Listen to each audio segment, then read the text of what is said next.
अस्सलाम वालेकुम, मैं हूं शमा शेख। आप देख रहे हैं यस टीवी।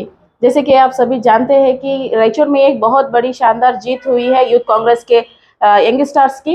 इसी दौरान पर एनएस रवि बोसराज ने इन लोगों को बहुत बहुत मुबारकबाद दी। इसी तरह इन्होंने एक जश्न भी दिखाई दिया, एक बहुत बड़ी रैली निकाली गई। तो आप इस दौरान हमारे इस वीडियो से देख सकते हैं।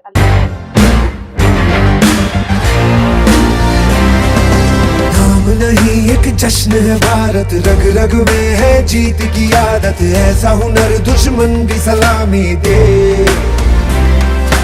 तू सूरज हम तेरे उजाले, तुझसे जुदा नहीं होने वाले। आखिर तक हम सफर तिरंगे के।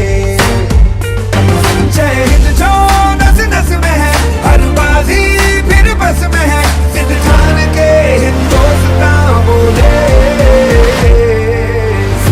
सुफलाम मलयज शीतलाम सस्य श्यामलाम वंदे मातरम।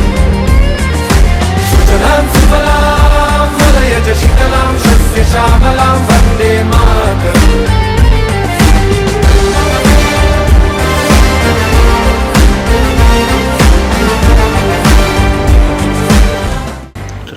ನಮಸ್ಕಾರ. ಇದೊಂದು ಐತಿಹಾಸಿಕ ಒಂದು ಚುನಾವಣೆ. ಏನು ಯೂತ್ ಕಾಂಗ್ರೆಸ್ ಚುನಾವಣೆ ಇಡೀ ನಮ್ಮ ರಾಜ್ಯದಲ್ಲಿ ಇವತ್ತು ಆಗಿರೋದು ಭಾಳ ಸಂತೋಷದ ವಿಷಯ ಇವತ್ತು. ಯಾಕಂದರೆ ಇದು ನಮ್ಮ ನಾಯಕರಾದಂಥ ಶ್ರೀ ರಾಹುಲ್ ಗಾಂಧಿ ಅವರ ಒಂದು ಕನಸು. ಸಾಮಾನ್ಯ ವ್ಯಕ್ತಿಗಳು ಎಲ್ಲಿ ರಾಜಕೀಯದಿಂದ ಬರಲಾದಂಥ ಒಂದು ಕುಟುಂಬಗಳಿಂದ ಇವತ್ತು ರಾಜಕೀಯಕ್ಕೆ ಬರಬೇಕು, ಅವ್ರಿಗೊಂದು ಅವಕಾಶ ಮಾಡಿಕೊಡ್ಬೇಕು ಅಂಥೇಳಿ ನಮ್ಮ ನಾಯಕರಾದಂಥ ಶ್ರೀ ರಾಹುಲ್ ಗಾಂಧಿ ಅವರು ಕನಸದು.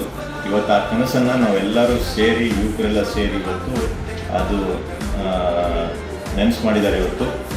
ಇವತ್ತು ರಿಸಲ್ಟ್ ಬಂದಿದೆ.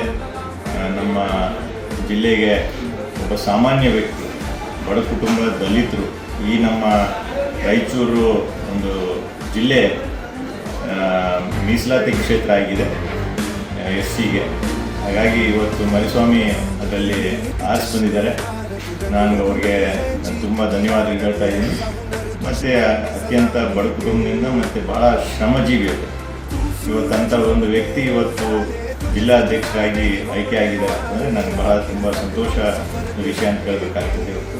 ಅದೇ ರೀತಿ ಎಲ್ಲರೂ ಶ್ರಮಪಟ್ಟು ನಮ್ಮ ನಾಯಕರಾದಂಥ ಶ್ರೀ ರಾಹುಲ್ ಗಾಂಧಿ ಅವ್ರ ಕನಸನ್ನು ನನಸು ಮಾಡಬೇಕು ಅಂತೇಳಿ ನಮ್ಮೆಲ್ಲ ನಾನು ಕೇಳ್ತಾ ಮತ್ತು ಪ್ರತಿಯೊಬ್ಬರಿಗೂ ಧನ್ಯವಾದ ಹೇಳ್ತಾ, ಯಾರ್ಯಾರು ಇವ್ರನ್ನ ಆಯ್ಕೆ ಮಾಡಿದಂಥ ಎಲ್ಲ ಯೂತ್ ಕಾಂಗ್ರೆಸ್ ಯುವಕರಿಗೆ ನಾನು ಧನ್ಯವಾದ ಹೇಳ್ತಾ